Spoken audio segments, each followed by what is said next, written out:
하나님의 말씀 오늘 나훔입니다. 3장 1절 보도록 하겠습니다. 나훔 3장 1절입니다. 나훔 3장 1절 제가 읽겠습니다. 화 있을진저 피의 성이여, 그 안에는 거짓이 가득하고 포악이 가득하며 탈취가 떠나지 아니하는도다. 아멘. 우리 인사합시다. 반갑습니다. 잘 주무셨죠? 비가 어제부터 오고 있습니다. 최근에 우리 성도님들 가운데 이렇게 이 모양 저 모양 좀 건강이 연약한 성도님들이 많습니다.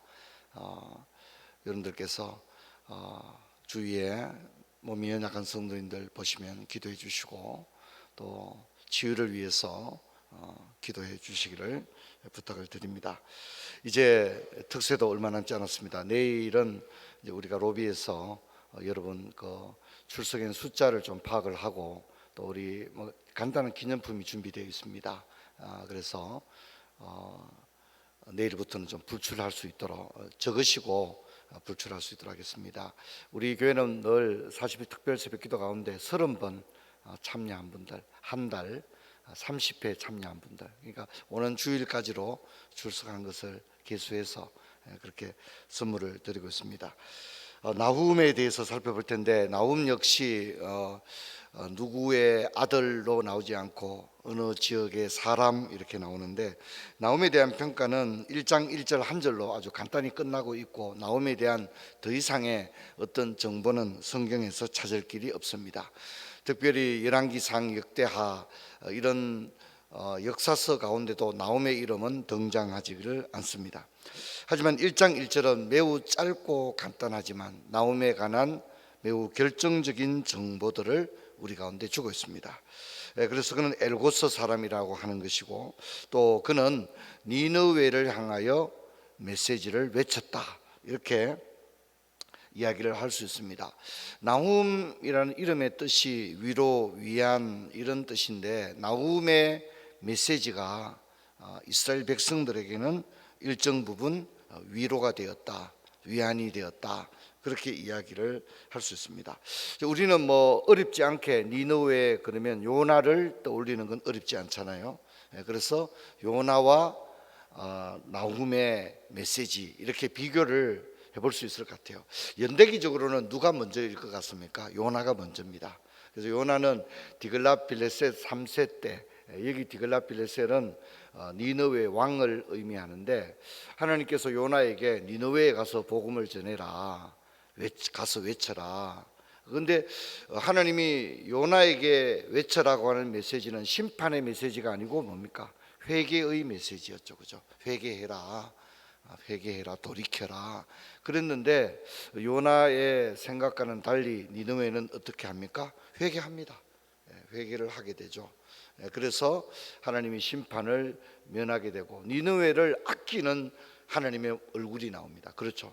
너는 박능쿨도 이렇게 아꼈거늘 니느웨는 얼마나 많은 사람들이 있느냐, 그래서 이 성을 내가 아낀다, 그렇게 이야기를 하고 있습니다.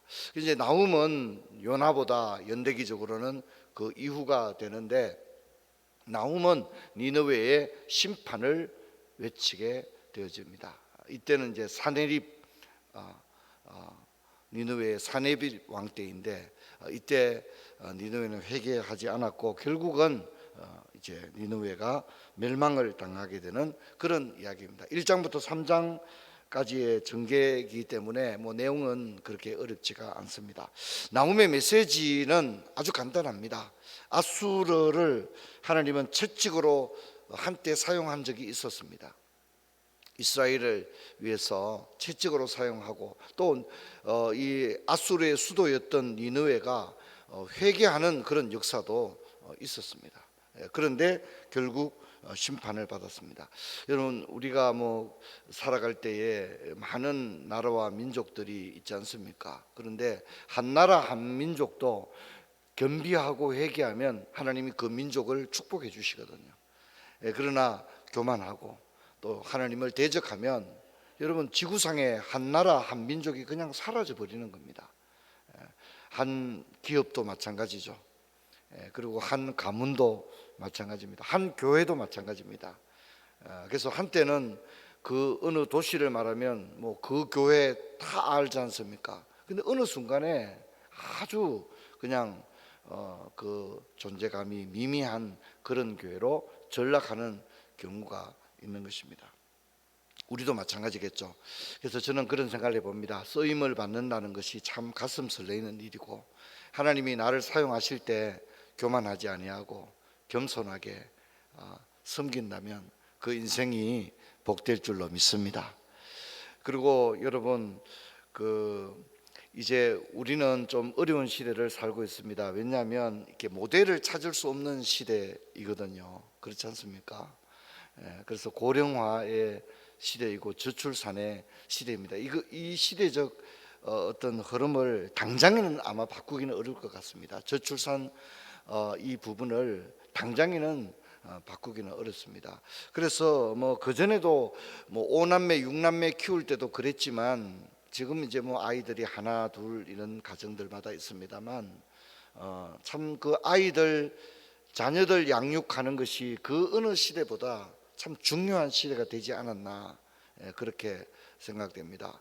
저도 이제 최근에 제자반 하면서 많은 얘기를 나누고 있습니다만, 야, 우리의 사명이 뭐겠느냐, 지금 우리 시대의 사명이 뭐겠느냐, 자녀를 주 안에서 잘 양육하는 것보다 더 큰 사명이 어디 있겠느냐, 이제 그런 얘기들을 제자반들과 많이 나누고, 부모 세대가 진짜 자녀를 양육하기 힘든 시대다.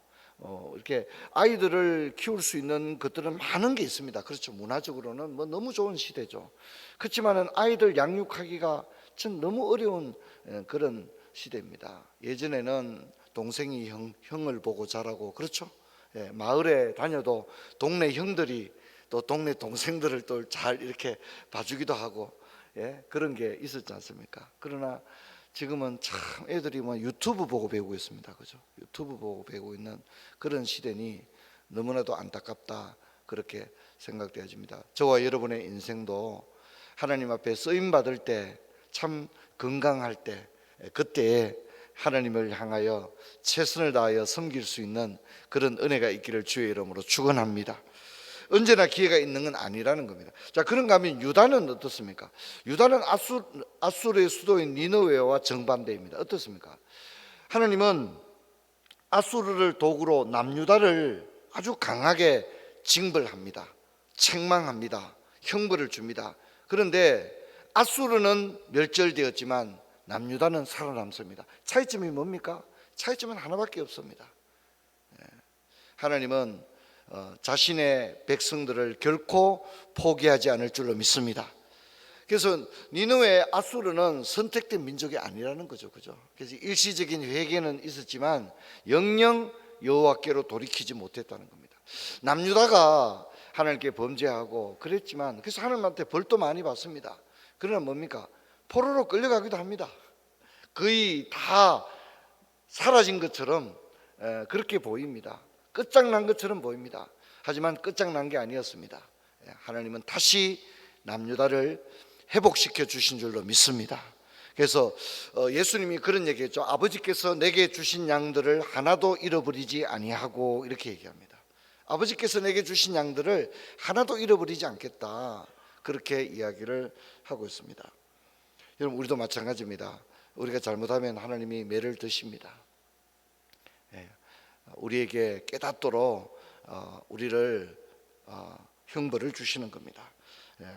그러나 우리가 돌이킬 때 결코 멸절되지 아니하고 다시 회복된다는 겁니다. 그래서 하나님의 백성들이 하나님께 매맞지 않고 충성한다는 게 얼마나 복된 일이냐, 그런 생각을 하게 됩니다. 나훔의 구조를 한번 볼까? 1, 2, 3장으로 이루어져 있는데 니느웨에 대해서 다 니느웨 얘기입니다. 처음부터 끝까지 다 니느웨를 이야기합니다. 니느웨의 심판이 분명히 임한다, 이렇게 이야기하는데, 니느웨는 뭐 설마 그러겠느냐, 이제 이렇게 나오는 거죠.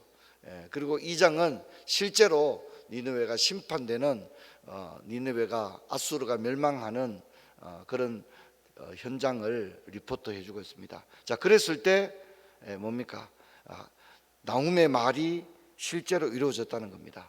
나훔의 말이 실제로 이루어짐으로 말미암아 이스라엘 백성들, 이스라엘과 아수르 관계가 원수 관계거든요. 그래서 이스라엘 백성들이 나훔의 메시지, 나훔이 니느웨가 멸망할 거다 그랬는데, 야, 저 큰 성읍이 어떻게 멸망하겠느냐 그랬는데 실제로 멸망한 겁니다. 그래서 나훔의 메시지를 통하여 이스라엘 백성들은 교훈을 얻게 되었죠. 왜 그렇습니까? 이스라엘보다 더 큰 나라도 망하더라는 거죠. 그죠? 이스라엘보다 더 큰 나라도 망한다는 사실을 바라보면서 저들이 교훈을 얻게 되어진 겁니다. 성도 여러분, 2024년도 이제 3월 달도 이제 이번 주 부활주일 지나면 다음 바로 4월도 넘어갑니다. 여러분, 속도가 지금 굉장히 있습니다. 그렇죠? 2024년도 속도감이 엄청나게 빠르게 지나가는 것을 제가 느낍니다. 인생에 주어진 시간들을 믿음으로 달려가는 그런 저와 여러분 되기를 주의 이름으로 축원합니다. 우리 들은 말씀 기억하시면서 우리 간절히 기도하면서 돌아갈 때, 오늘 이 시간 제가 잠깐 말씀드린 것처럼 우리에게 자녀를 주 안에서 양육하는 것보다 더 큰 사명이 어디 있겠느냐. 우리가 하나님께서 내게 맡긴 그 아들 딸들을 주님 자녀로 양육시키는 것보다 더 큰 사명이 어디 있겠느냐. 우리가 이걸 기억하면서 우리 자녀들을 주 안에서 올바로 설 수 있도록 우리 위해서 간절히 기도하고 돌아가겠습니다.